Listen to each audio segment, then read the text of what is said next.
a commencé par une prise de sang. Isabelle est journaliste et elle a bien voulu devenir le cobaye de notre investigation commune. C'est amusant parce qu'elle a toujours eu horreur des prises de sang et la simple vue de l'hémoglobine l'a fait défaillir. Mais elle s'est dévouée pour la bonne cause.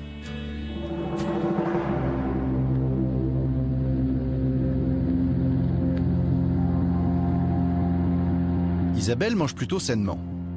La nourriture, c'est son domaine. Elle est journaliste spécialisée dans l'alimentation. Chaque jour, elle reçoit son lot d'études scientifiques alarmistes. Nous sommes assaillis par tellement d'informations anxiogènes et contradictoires. Résultat, quand elle fait les courses pour sa famille, elle est comme tout le monde, perdue et incapable de choisir.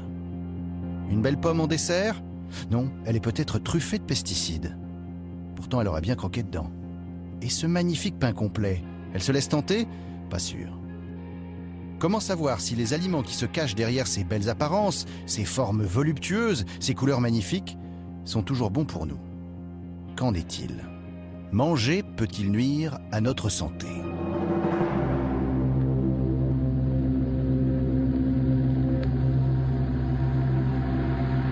Les analyses de notre enquêtrice sont enfin arrivées. Alors, ces résultats? Attention, restez attentifs, la liste est longue. Arsenic, plomb, mercure, dioxine, furane, PCB, pesticides. La myriade des molécules toxiques contenues dans son sang s'égrène comme un inventaire inquiétant.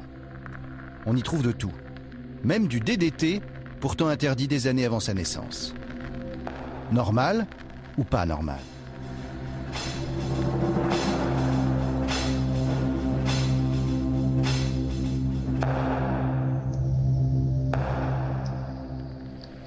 Nous décidons de lancer une investigation d'envergure sur 4 aliments parmi les plus consommés en France. Porc, saumon, pommes et pain. Puis de les soumettre à une double enquête scientifique et de terrain. Nous allons traquer ces aliments pour comprendre comment ils sont produits et en quoi ils sont différents de ce que mangeaient nos grands-parents quand la chimie n'avait pas encore fait irruption dans nos assiettes. Pour l'enquête, nous constituons un comité de scientifiques incontestables. Ces experts sont reconnus comme les meilleurs dans leur domaine. Pierre Menton, chercheur, expert en santé publique. David Servan-Schreiber, neuropsychiatre, expert en prévention du cancer. Annie Sasko, épidémiologiste, experte en maladies environnementales. André Picot, toxicologue, expert en métaux lourds et contamination chimique. Et Laurent Chevalier, médecin, expert en nutrition. Alors voilà. On a les résultats de ma prise de sang. On m'a choisi moi parce que je suis une trentenaire, que je me nourris plutôt sainement. Et pourtant, il y a des résidus de pesticides dans mon sang, de dioxines, de PCB. Comment ça se fait? Et est-ce que c'est dangereux? Cette analyse est une analyse classique, totalement classique. On va retrouver dans toute la population à travers le monde ces produits-là. Est-ce que c'est dû à la façon dont je me nourris? Oui, bien entendu. On a des études qui nous montrent que chez les enfants qui mangent une agriculture chimique, l'agriculture moderne, on trouve tous les jours dans leurs urines des résidus de pesticides. Lorsqu'on les passe, les mêmes enfants, on les passe à 70% de bio, il n'y a presque aucun résidu de pesticides dans leur urine. On les remet sur l'agriculture chimique et hop, on revoit les résidus monter. Ça veut dire que tous les jours, leur organisme est soumis à ces contaminants. Pour moi, c'est simplement inacceptable. On nous recommande de manger 5 fruits et légumes par jour. Mais les pesticides retrouvés en quantité dans le sang de notre journaliste ne les rendent-ils pas dangereux? Pour commencer l'enquête, nous partons à Angoulême, sur les traces de la pomme industrielle. C'est le fruit préféré des Français. Chaque famille en mange plus de 18 kilos par an. Problème, la pomme reçoit plus de 26 traitements de pesticides avant que nous la croquions.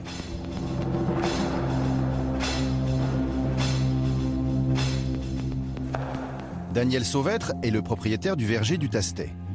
Ici, on produit tous les ans 350 tonnes de pommes. Et chez ces adeptes de la culture intensive, on est persuadé que sans pesticides, point de salut. Dès l'instant où on sort de l'hiver et où les premiers bourgeons éclatent, dès l'instant où on voit ce que l'on appelle les pointes vertes, eh bien, à partir de ce moment, commence pour nous une période extrêmement difficile puisque nous allons chercher à préserver pendant tout le cycle végétatif nos fruits des agressions extérieures, des maladies. C'est pour ça que il dit souvent que nous traitons souvent le pommier, puisque l'objectif, c'est pas de mettre beaucoup de produits une seule fois, mais c'est d'accompagner la pluviométrie, c'est-à-dire que à chaque fois qu'il est tombé 20 mm d'eau du ciel, eh bien, il n'y a plus présence de produits sur le végétal. Donc nous redéposons du produit sur le végétal pour pouvoir tenir les 20 mm suivants. Un traitement qui n'aura pas été fait, eh bien, les dégâts seront faits et ces pommes qui sont touchées ne seront pas vendables. Ça veut dire que sur un traitement qui n'aura pas été fait, l'économie de l'exploitation est en péril. Aujourd'hui, Thierry doit traiter 1 hectare de pommiers.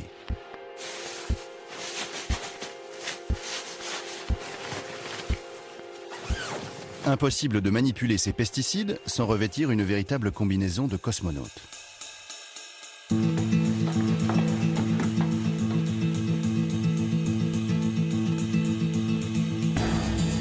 Thierry va utiliser un insecticide pour lutter contre les papillons. Il faut le manipuler avec précaution. C'est un virus vivant qui va contaminer les larves. Dans le langage des marchands de produits chimiques, il existe un mot tabou.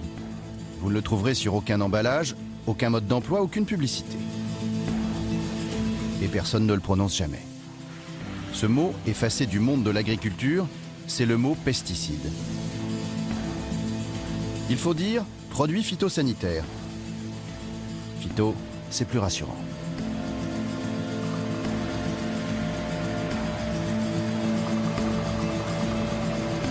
Avec 76 000 tonnes de pesticides épandus chaque année, la France détient le record du plus gros utilisateur d'Europe. Pourtant, de nombreux vergers cultivent des pommes biologiques et n'emploient aucun traitement chimique. C'est donc possible pour peu que l'on renonce à des rendements intensifs. Dans ce verger industriel, les pommes portent 3 fois plus de fruits qu'en bio grâce à l'utilisation massive d'hormones végétales, d'engrais et de pesticides. Ces fruits traités sont-ils encore bons pour notre santé? Nous achetons quelques pommes de ce verger et nous les envoyons à un laboratoire d'analyse. L'objectif est de savoir si ces pommes contiennent ou non des résidus de pesticides.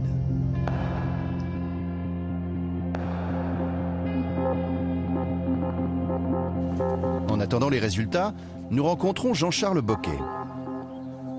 C'est le directeur de l'Union des industries de la protection des plantes. En clair, il s'agit du lobby des fabricants de pesticides, regroupant Monsanto, Bayer et quelques autres. Leur rôle est simple, défendre coûte que coûte l'usage des pesticides. Les produits phytosanitaires aujourd'hui permettent d'augmenter le rendement, en présence bien entendu d'agressions, de maladies ou d'insectes ou de mauvaises herbes, de 40 à 50%. Et s'il n'y avait pas ces produits aujourd'hui, globalement on diviserait par 2 la production agricole mondiale. Jean-Charles Boquet voulait être certain que nous comprenions bien son message principal. Même s'il y a 25 traitements, appliqués aux bonnes doses et dans les bonnes conditions d'emploi, cela ne présente pas de risque pour la santé du consommateur et cela respecte l'environnement. Mais on doit en permanence s'assurer que les traitements qui sont faits respectent la santé et l'environnement, de plus en plus respectueuses de l'environnement. Elles ne présentent pas de risque pour l'environnement, c'est-à-dire qu'il n'y a a priori pas de risque pour la santé. Faut-il le croire sur parole? Les pesticides sont-ils vraiment inoffensifs? Nous venons de recevoir les résultats du laboratoire qui a analysé les pommes. Elles contiennent plusieurs résidus de pesticides. Pour décrypter ces analyses, nous allons voir le Mouvement pour le droit et le respect des générations futures, une association spécialisée dans l'étude des pesticides qui informe les consommateurs du danger de ces substances. François Veilleret en est le président. Alors, des résidus de pesticides, il y en a, bien sûr. Il y a 5 résidus différents. Alors, vous avez des produits de nature diverse, mais vous avez, quand on fait le total, quand même un peu plus de 100 microgrammes par kilo de fruits. C'est un niveau de résidu quand même qui n'est pas anodin. On va trouver dans 1 kilo de pommes ici ce qu'on pourrait trouver en buvant 1000 litres d'eau. 1000 litres d'eau, ça tient un moment. Donc, on a des produits qui sont, si on regarde Boscalide, c'est un fongicide.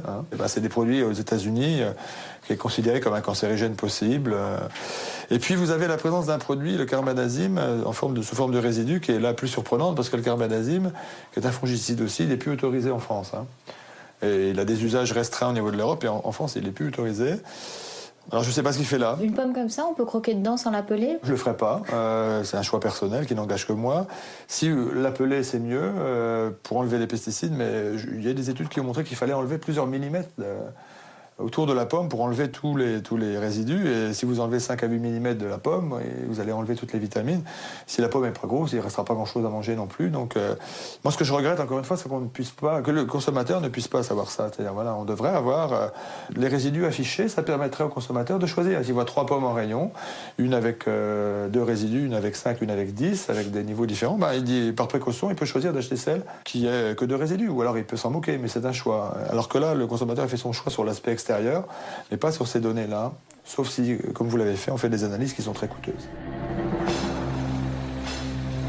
En 2007, la répression des fraudes a analysé 5000 échantillons de fruits et légumes. Ces équipes ont découvert que la moitié d'entre eux contient des résidus de pesticides. Plus grave encore, 1 sur 10 contient des doses de produits chimiques supérieures aux normes autorisées.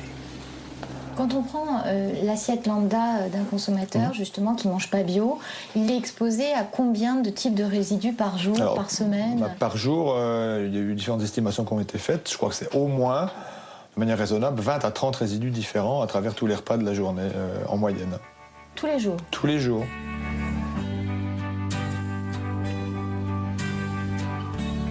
Au début de l'enquête, on a retrouvé dans les analyses de sang de notre journaliste les résidus d'une quarantaine de pesticides différents. Ces résultats sont pourtant tristement banals. On retrouverait la même chose chez chaque Français. Nous avons essayé d'en savoir plus auprès des autorités de contrôle. Mais ni l'Agence française de sécurité sanitaire des aliments, ni l'Observatoire des résidus de pesticides n'ont souhaité nous répondre. Pourtant, des études existent. Dans une récente recherche de l'INSERM, un établissement scientifique public, on apprend que la moitié des femmes enceintes ont dans leurs urines des traces d'herbicides interdits. Ces contaminations mettent-elles en danger le développement du fœtus de l'enfant? Nous retrouvons nos experts scientifiques. Qu'en pensent-ils? L'enfant est une des personnes les plus sensibles, en tout cas à l'action des cancérogènes. Donc si vous êtes exposé soit in utero, avant même que l'enfant ne naisse, à travers l'alimentation de la mère ou ce qu'elle respire, l'eau qu'elle boit, cet enfant-là sera ultérieurement plus à même de développer un cancer. De toute façon, ce sont des composés qui sont non naturels, donc on ne devrait pas être exposé à ces produits. Et il faut essayer pour le futur d'en mettre de moins en moins dans la nature.